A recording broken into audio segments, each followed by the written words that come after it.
Living goddess और spiritual mother की तरह पूजा जाता है। श्री रामकृष्ण परमहंस के देहांत के बाद उन्होंने रामकृष्ण मिशन और उनके डिसिपल्स को अपनी माँ जैसी शरण और गाइडेंस दी थी, इसलिए उनको श्री श्री माँ के नाम से भी याद किया जाता है। एक स्पिरिचुअल गॉडेस के नाम पर अपनी कंपनी का नाम रखने के पीछे कारण यही था कि शारदा ग्रुप की इमेज लोगों में हमेशा पॉजिटिव बनी रहे। इमेज पॉजिटिव बनाए रखने के लिए सिर्फ इतना ही नहीं, सुदीप्तो सेन बॉलीवुड सेलिब्रिटीज का चेहरा भी इस्तेमाल करने लगा। उसने मिथुन चक्रवर्ती को शारदा ग्रुप कंपनीज का ब्रांड एम्बेसडर भी बना दिया। जब से इस देश पर ब्रिटिशर्स का राज था, उस समय से ही बंगाल में फुटबॉल का क्रेज एकदम नेक्स्ट लेवल रहा है। सुदीप्तो सेन ने अपनी और अपनी कंपनी की गुडविल बनाए रखने के लिए फुटबॉल क्लब्स में इन्वेस्टमेंट करना शुरू कर दिया था। उसने एम्बुलेंस डिस्ट्रीब्यूशन भी शुरू किया और दुर्गा पूजा को स्पॉन्सर भी करने लग गया था। Overall Sharda group of companies के नाम से लेकर उस कंपनी की पब्लिक में इमेज बनाने तक सब कुछ सुदीप्तो सेन ने इस तरीके से डिजाइन किया था कि एक चाय वाला, रिक्शा ड्राइवर, स्कूल टीचर, ये सारे आम आदमी जो पैसा डबल होने की आस में बैठे थे, उनको 1% भी शक होने की गुंजाइश नहीं थी कि ये सब एक पॉन्जी स्कीम का हिस्सा है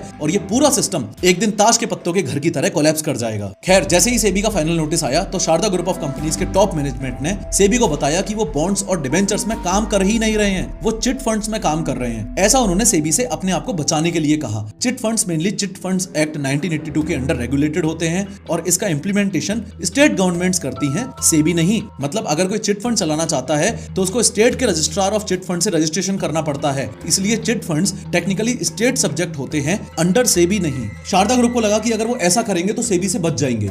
इन short, Sharda group of companies की धोती खुलने ही वाली थी और वो लोग बस उसको डिले करने के लिए नए नए कॉम्प्लिकेशंस क्रिएट कर रहे थे, जैसे कि 200 से ज्यादा कंपनीज बना देना, अपने आप को चिट फंड बोल देना, एक्सेट्रा एक्सेट्रा। बहुत सारे चिट फंड्स में स्कैम होते हैं, लेकिन सारे चिट फंड्स स्कैम नहीं होते। आज भी इंडिया में ऑलमोस्ट हर जगह चिट फंड्स इन्वेस्टमेंट चलते ही रहते हैं। चिट फंड्स को बहुत आसानी से ऐसे समझा जा सकता है कि जैसे मान लो एक मोहल्ले के 10 लोग मिलकर ये डिसाइड करते हैं कि हम चिट फंड बनाएंगे। अब चिट फंड कितना बड़ा होगा और कितने ड्यूरेशन के लिए होगा, ये सब कुछ भी ये 10 लोग ही मिल बैठ के डिसाइड करेंगे। फॉर एग्जांपल, इन लोगों ने डिसाइड किया कि टोटल 10 महीनों के लिए ये फंड बनाएंगे और हर आदमी हर महीने 1-1 हजार रुपए जमा करवाएगा, तो टोटल 10,000 रुपए पर मंथ जमा होते जाएंगे, यानी कि हर महीने 10,000 रुपए का पूल बनता जाएगा। यहां तक क्लियर हो गया ना? अब आगे समझो। चिट फंड्स में ऑक्शन या बिडिंग सिस्टम भी चलता है। अगर इन सभी मेंबर्स में से कुछ लोगों को ये पैसा जल्दी चाहिए, अगर कोई नीड है, तो जो लीस्ट अमाउंट पे पैसा लेने को रेडी हो जाता है उसको पूल मिल जाता है और जो पैसा उसने छोड़ दिया होता है वो बोनस के जैसे बाकी मेंबर्स में इक्वली बढ़ जाता है। फॉर एग्जांपल, अगर 10 मेंबर्स हैं, हर महीने सब 1-1 हजार रुपए डालेंगे तो पूल बना 10,000 रुपए का। अब पहले महीने के ऑक्शन में मेंबर ए बोलता है